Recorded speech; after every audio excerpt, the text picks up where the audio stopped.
मोटी लड़कियां मुझे थोड़ी सी भी पसंद नहीं थी। मेरी मंगनी हो गई थी लेकिन मुझे लड़की नहीं दिखाई गई। जब ज्यादा जिद किया तो भाभी ने एक तस्वीर दिखाई। वो एक बहुत ही खूबसूरत और डबल पतली लड़की थी। मैं सोचने लगा शादी की रात कितना मजा आएगा, लेकिन जब शादी के बाद देखा तो पूरी ढोल थी। मैंने सुहागरात को उसके साथ सोने से इंकार कर दिया, लेकिन उस मोटी लड़की ने तो मुझे बेड पर लिटाकर, लड़की तो बड़ी प्यारी है, गोल मटोल है, बस जरा रंग सांवला है, और कौन सा तेरा रंग गोरा चिट्टा है, बस तेरे रंग से तो बड़ा साफ सुथरा रंग है। मैं चुपचाप अपनी अम्मा की बातें सुन रहा था जो मेरे लिए रिश्ता देख कर आई थी। बहरहाल मैं कोई शहजादा तो था नहीं, हाँ लेकिन स्मार्ट सा लड़का था। बस रंगत सांवली थी। जब प्यार होता तो 10 बंदों में अलग नजर आता था, या यूं कहें कि इंसान को अपना आप अच्छा ही लगता है। मुझे तो अपना आप बहुत अच्छा लगता था, लेकिन मेरी माँ को मुझ में सिर्फ खामियां और नुक्स नजर आते थे। मैं घर में सबसे छोटा था। बड़े सब भाई मेरे माँ के कमाओ बेटे थे, बस मैं ही निकम्मा था। जॉब तो कर रहा था लेकिन मेरी तनख्वाह सिर्फ 25,000 थी। इसलिए जो भी लड़की वाले मुझे देखने आते, जब मेरी तनख्वाह सुनते तो मुंह बिगाड़ते हुए चले जाते। पता नहीं उनको सिर्फ मेरी तनख्वाह ही क्यों नजर आती थी। मैं अच्छा खासा खुश मिजाज था। मेरी माँ को एक लड़की पसंद आ ही गई जो कि बैंक में थी। उसकी तनख्वाह भी अच्छी खासी थी।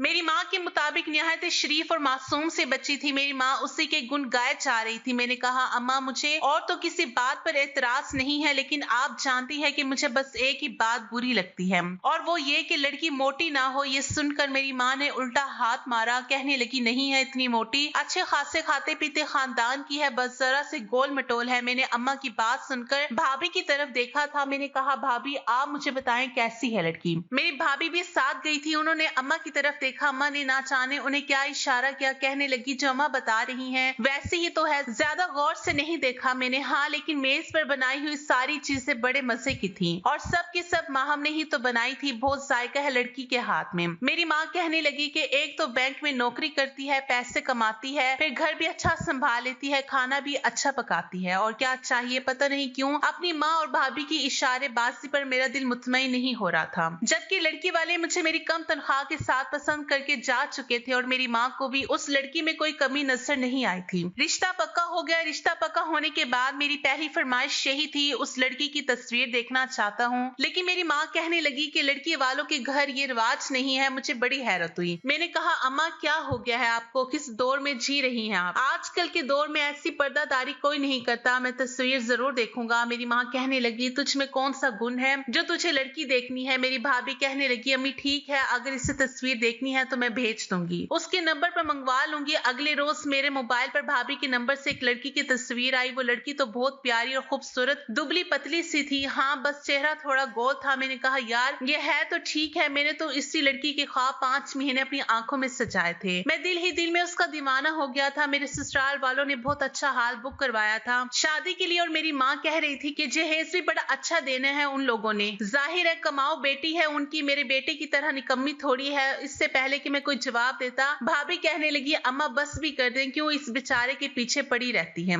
इतना भी निकम्मा नहीं है, 25,000 कमाता तो है, कुछ उसकी बीवी कमाएगी तो घर अच्छा चल जाएगा। मैं तो बहुत खुश था। बीवी खूबसूरत थी, स्लिम और स्मार्ट थी, और ऊपर से कमाती भी थी। मुझे लग रहा था जैसे मेरी तो लॉटरी खुल गई हो। मैं बड़ी खुशी के साथ बारात लेकर हाल में पहुंचा। दुल्हन ब्राइडल रूम में ही थी। हमारा निकाह हुआ। मेरे दिल में गुदगुदाने वाले जज्बात बुलंदी पर थे। चेहरे से मुस्कुराहट गायब नहीं हो रही थी। कुछ देर के बाद वो हसीन परी मेरे होने वाली थी, मगर जब कुछ ही देर के बाद दुल्हन के कपड़ों में वो लड़की अपनी सहेलियों के साथ दबी दबी मुस्कुराहट के साथ स्टेज की तरफ बढ़ रही थी, तो उसे देखकर तो जैसे मेरे होश आवास उड़कर रह गए थे। वो लड़की तो कहीं से नहीं लग रही थी, इतना भारी भरकम जिस्म था। उसे देखकर तो मैं अपना अगला सांस लेना भूल गया था। अच्छी खासी मोटी थी, और दुल्हन के कपड़े में तो और भी ज्यादा मोटी लग रही थी। चेहरे पर अच्छा खासा मेकअप थोप रखा था। जब मेरे पास आकर धड़म से बैठी तो मेरी तो आधी जान ही निकल गई थी। मैंने एक नजर अपनी भाभी और माँ पर डाली, जो दोनों ही मुस्कुराए जा रहे थे, दुल्हन की तारीफें किए जा रही थी, और मेरा जी चाह रहा था कि जो फूलों के हार मेरी सास ने मुझे पहनाए हैं वो वहीं उतार के फेंकूं और वहां से चला जो मैं बाकी का वक्त बड़ी संजीदगी से बैठा था। अगर निकाह ना हुआ था तो मैं अपनी माँ की इज्जत के बारे में ना सोचता, फौरन से वहां से निकल जाता। मैं काली लड़की के साथ भी जिंदगी गुजार सकता था, लेकिन एक मोटी लड़की के साथ तो सवाल ही पैदा नहीं होता था। कुछ देर बाद खाना लग गया। मैंने एक नवाला नहीं लिया। मेरी सास ने मुझे अच्छे ब्रांड की कीमती घड़ी पहनाई थी। मेरी माँ को सोने के झुमके दिए थे। मेरी भाभीियों को भी सोने के टॉप्स दिए थे। लड़की ने भी अच्छा खासा जेवर पहन रखा था। मेरी माँ तो पागल हो जा रही थी, क्योंकि जहेज भी अच्छा खासा उन्होंने दिया था, लेकिन मैं सोच चुका था कि कभी भी इस लड़की को अपनाऊंगा नहीं। रुखसती के बाद जब हम घर पहुंचे तो मेरी भाभी लड़की को मेरे कमरे में ले जाकर छोड़ आई। मेरी अम्मा कहने लगी कि बहुत थकान हो गई है, बहुत मजे का खाना दिया था दुल्हन वालों ने, सब कुछ बड़ी इज्जत से हो गया। ये कहकर कहने लगी चलो चलो सब अपने कमरे में जाओ। लेकिन मैं वहीं बैठा रहा। अच्छा, मेरी माँ ने मुझे वहीं पर गुस्से में बैठे हुए देखा तो कहने लगी तू क्यों मुंह फैलाए बैठा है, जा तेरी दुल्हन इंतजार कर रही होगी। मैंने कहा दुल्हन है वो, दुल्हन ऐसी होती है, अरे पूरा ढोल है। अम्मा मैंने आपसे पहले भी कहा था कि मुझे सिर्फ मोटी लड़कियों से चिढ़ है, मेरे लिए कोई भी मोटी लड़की पसंद मत करना। मेरी बात सुनकर वो कहने लगी मोटी थोड़ी है वो, बस थोड़ी सी गोल मटोल है।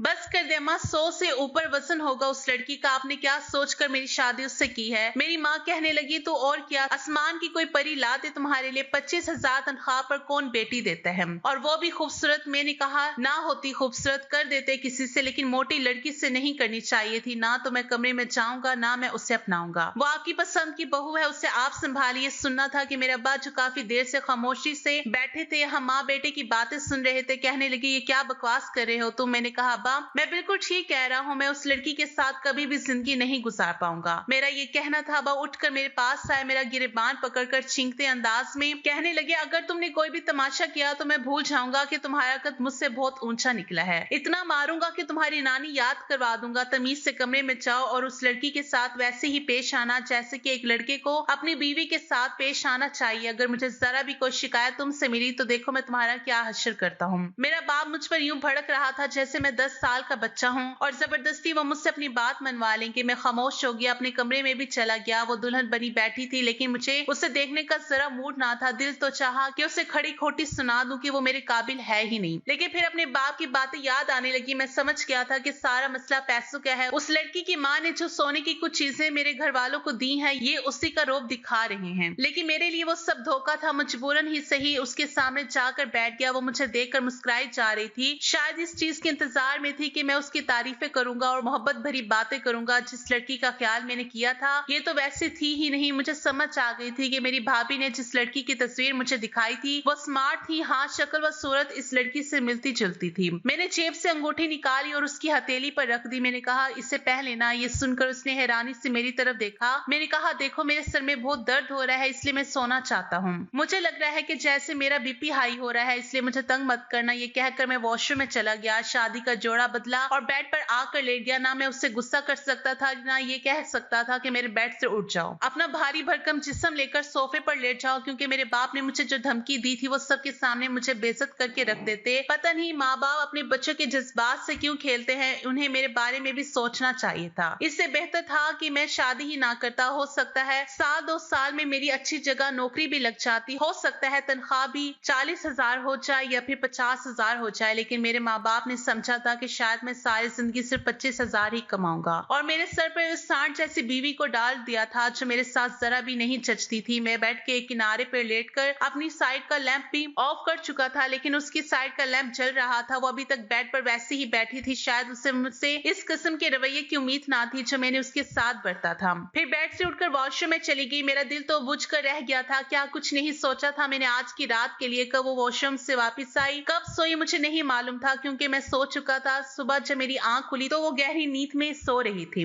मैंने बेध्यानी में करवट बदली तो मेरी आंख खुलते ही मैंने उसका चेहरा देखा। मोटे मोटे नए नक्श भद्दे से बिल्कुल उसके जिस्म की तरह। मैं फौरन से उठकर बैठ गया। तैयार होकर कमरे से बाहर जाने से पहले मैंने उसे जगा दिया था। मैंने कहा बाहर सब लोग तुम्हारा इंतजार कर रहे हैं, तैयार होकर बाहर आ जाना। फिर मैंने उसे ये भी कहा कि अच्छा होगा कि मेरी और तुम्हारी कोई भी बात बाहर तक ना पहुंचे। इस बात पर उसने अपना सर हिला दिया था। मुझे जल्दी जल्दी से पैसा कमाना था और उस लड़की को अपनी जिंदगी से आउट करना था। मैं हर चीज पर समझौता कर सकता था, लेकिन एक मोटी लड़की के साथ कब 2 हफ्ते गुजर गए थे, लेकिन मैंने उसको छूने की भी कोशिश नहीं की थी। बल्कि ये कहना ज्यादा बेहतर होगा कि मैंने उसे देखने की भी कोशिश नहीं की थी। 8 दिन के बाद वो लड़की कहने लगी आखिर अब आप चाहते क्या है। मैंने कहा क्या मतलब, हालांकि मैं उसकी बात का मतलब समझ चुका था, लेकिन फिर भी अनजान बन गया। कहने लगी हमारी शादी हुई है लेकिन आप मुझसे दूरी बनाए हुए हैं। मैंने कहा मेरे घर वालों ने मेरे साथ बहुत बड़ा धोखा किया है। फिर मैंने अपने मोबाइल से उसको उसकी तस्वीर दिखाई, जिसे देखकर वो कुछ हैरान सी थी। मैंने कहा ये तुमने ऐसे ही भाभी को भेज दी फिल्टर के साथ। कहने लगी नहीं, मैं जैसी हूँ मैंने वैसी ही तस्वीर भेजी थी। हो सकता है आपकी भाभी ने फिल्टर लगाया हो, मैंने अपना आप किसी से भी नहीं छुपाया है। मैंने कहा लेकिन मेरे पास ये तस्वीर यूं आई थी। अब मुझे बताओ जिस लड़के ने इस लड़की के ख्वाब देखे हों वो तुम्हें कैसे छू सकता है। देखो देखो तुम मुझे बिल्कुल भी पसंद नहीं हो और मैं तुमसे कोई भी रिश्ता रखना ही नहीं चाहता। मेरा ये कहना था। वो कुछ देर तो चुपचाप मुझे देखती रही। कहने लगी, आपने ये बात मुझे पहली रात क्यों नहीं कही? मैंने कहा, तुम क्या कर लेती? वो कहने लगी, मैं उसी रात कमरे से बाहर निकल जाती, आपके घर वालों से पूछती कि उन्होंने आपकी रस्मबंदी क्यों नहीं ली, फिर अपने घर चली जाती ताकि सबको ये मालूम होता कि मैं जैसे गई थी वैसे ही लौटी हूँ। शादी के 2 हफ्ते बाद आप मुझे बता रहे हैं, और वो भी मेरे पूछने पर क्या समझ रखा है आपने? मेरे पास इसका कोई जवाब नहीं था। मैंने कहा कि मेरे बाप ने मुझे धमकी दी थी। वो कहने लगी, कुछ भी था, लेकिन आपको शादी की पहली रात ही बता देना चाहिए था। अगर फिल्टर आपकी भाभी ने लगाकर आपको तस्वीर भेजी है तो इसमें मेरा क्या कसूर है? धोखा अगर आपके घर वालों ने दिया है तो मैं ये सजा क्यों भुगतूं? देखिए, मैं उन लड़कियों में से हरगिज नहीं हूँ जो चुपचाप मर्द का जुल्म बर्दाश्त करती रहूंगी। आपकी नापसंदगी को मैं सारी जिंदगी सुनती रहूंगी। ये कहकर वो कमरे से बाहर जाने लगी। मैं जानता था कि अब कौन सा तमाशा होने वाला है। मैंने कहा, माँ मेरी बात सुनो, कहीं भी जाने की जरूरत नहीं है। मैं अपने बाप के गुस्से को अच्छी तरह जानता था। वो तो इस लड़की के सामने मुझे मारना पीटना शुरू कर देते, मेरी इज्जत उछाल देते। मुझे तो अंदर ही अंदर कुछ खौफ सा महसूस हुआ था। वो लड़की बहुत तेज थी। मैंने उसका बाजू पकड़ लिया। मैंने कहा कि किसी से कुछ भी कहने की जरूरत नहीं है। देखो, जो कुछ भी हुआ है बेशक ये मेरी मर्जी के बिल्कुल खिलाफ हुआ है, लेकिन मुझे थोड़ा वक्त तो मैं खुद को समझा लूंगा। ये कहकर मैंने उसे बस टालना चाहा था। कहने लगी, कितना वक्त चाहिए? उसने हाथ से अपना बाजू छुड़वा कर अपने दोनों हाथ बांध कर मुझसे पूछा था। मैंने कहा, ये तो मैं नहीं जानता, लेकिन मैं कोशिश करूंगा कि जो कुछ हो चुका है उससे कबूल कर लूं। वो अपने कंधे उचकाकर मुझे देखने लगी। कहने लगी, देखिए, यहाँ मेरी जिंदगी का सवाल है। मैं सालों आपका इंतजार नहीं कर सकती कि कब आप मेरे बारे में सोचेंगे और समझौता करने पर राजी होंगे। आपका जो भी फैसला है मुझे जल्द से जल्द बता दीजिएगा ताकि मैं अपनी जिंदगी का कोई फैसला कर सकूं। मैंने उसे कोई भी जवाब नहीं दिया था, बस ये कोशिश करने लगा कि अपने लिए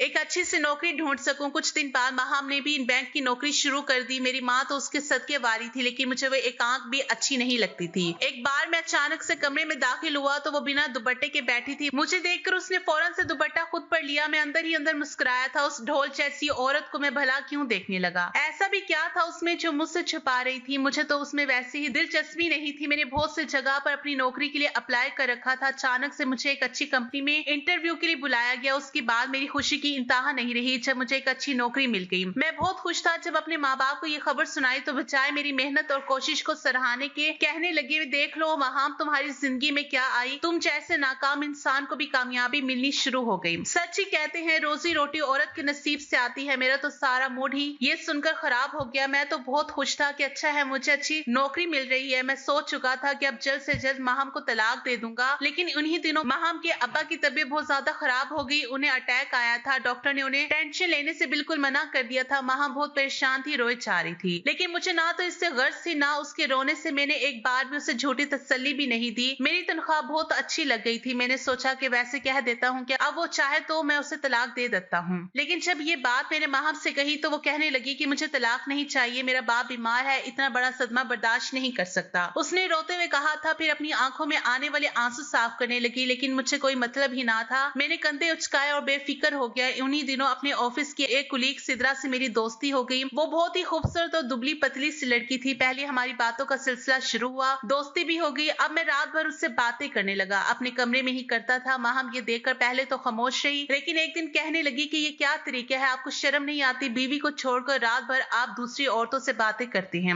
मैंने कहा, मेरी बीवी बनने का तुम्हें शौक है, मैं तो तुम्हें आजाद कर देना चाहता हूँ। अब अगर तुम्हारा बाप बीमार है तो इसमें मेरा क्या कसूर है? मैं वैसे भी अब इतने पैसे कमाने लग गया हूँ कि मेरे माँ बाप ने अगर मेरा साथ छोड़ दिया तो मैं किराए का घर ले सकता हूँ, दूसरी शादी भी कर सकता हूँ और करूंगा। तुम चाहो तो वापस जा सकती हो। तुम जैसी ढोल औरत के साथ मैं बाहर तक नहीं जा सकता, लोग तो मेरा मजाक उड़ाएंगे। मेरी बात सुनकर वो चुप सी हो गई। 5 माह गुजर चुके थे। मैं सिद्रा का दीवाना हो गया था। मैंने जब अपने माँ बाप से दूसरी शादी की बात की तो वो बिगड़ने लगे। कहने लगे, तुम्हें शर्म नहीं आती? इतनी अच्छी लड़की को छोड़कर तुम किसी और से शादी करना चाहते हो? मेरे माँ बाप की बात में दम इसलिए भी नहीं रहा था क्योंकि मैं अच्छे पैसे कमाने लगा था। उन्होंने मुझे प्यार मोहब्बत से बहुत समझाना चाहा, लेकिन मैं नहीं माना और मैंने सिद्रा से शादी कर ली। उसके साथ अलग घर में रहने लगा। मेरी जिंदगी तो जैसे खुशियों से भर गई। मेरी बीवी बहुत ज्यादा खूबसूरत थी, उसके आगे मैं कुछ कम लगता था। महफिलों में जाता तो मेरी रंगत पर लोग अंदर ही अंदर मुस्कुराते थे। सिद्रा गोरी रंगत की थी और मैं सावरी रंगत का था। जब मैं उसके साथ कहीं जाता तो लोग हमारे पास से गुजरते हुए कुछ कुछ कहते, वहां से गुजर जाते। एक महफिल में गई तो सिद्रा की एक दोस्त मुझे देखकर हंसने लग गई। कहने लगी कि तुम्हारा शौहर तो हूर के आगे लंगूर लगता है, तुम इतनी खूबसूरत हो, तुम्हें तो कोई भी जवान अपना सकता था। मैं भी वहीं करीब खड़ा था। ये बात सुनकर मुझे बहुत गुस्सा आया। जब हम वापस घर आए तो मैंने उससे कहा कि तुम्हारी दोस्त बॉस बहुत बदतमीज है। वो ड्रेसिंग के सामने जेवर उतार रही थी, कहने लगी क्या बदतमीजी की है उसने। मैंने कहा कि वो मुझ में ऐब गिनवा रही थी और तुम खामोश खड़ी थी। कहने लगी गलत क्या किया उन्होंने, अपनी रंगत देखी है आपने, मैं तो महफिलों में शर्मिंदा होकर रह जाती हूँ। वो लोग ठीक ही तो कह रहे थे, मुझसे तो कोई भी हैंडसम नौजवान शादी कर सकता था, बस मैं ही शायद मोहब्बत में अंधी हो गई थी। मैं तो सिद्रा का लहजा सुनकर ही हैरान रह गया था। वो मुझसे लड़ने लगी थी, बात बात पर मेरी फैमिली पर, मेरी रंगत पर मुझे बातें सुनाती रहती, ताने देती रहती और मैं चुपचाप सुनता रहा। वो मेरे साथ सिर्फ इसलिए रहती थी कि मेरी तनख्वाह बहुत अच्छी थी, बहुत जल्द मेरी कंपनी मुझे गाड़ी भी देने वाली थी कि अचानक से एक दिन मेरा एक्सीडेंट हो गया। बहुत बुरे तरीके से मेरी बाइक सामने से आते हुए ट्रक से टकराई थी। ट्रक का टायर मेरी टांग से गुजर गया था। मैं तो दर्द के मारे चलाने लगा, मुझसे दर्द की शिद्दत बर्दाश्त नहीं हो रही थी। मैं उसी हाल में बेहोश हो गया। जब होश आया तो अस्पताल में था,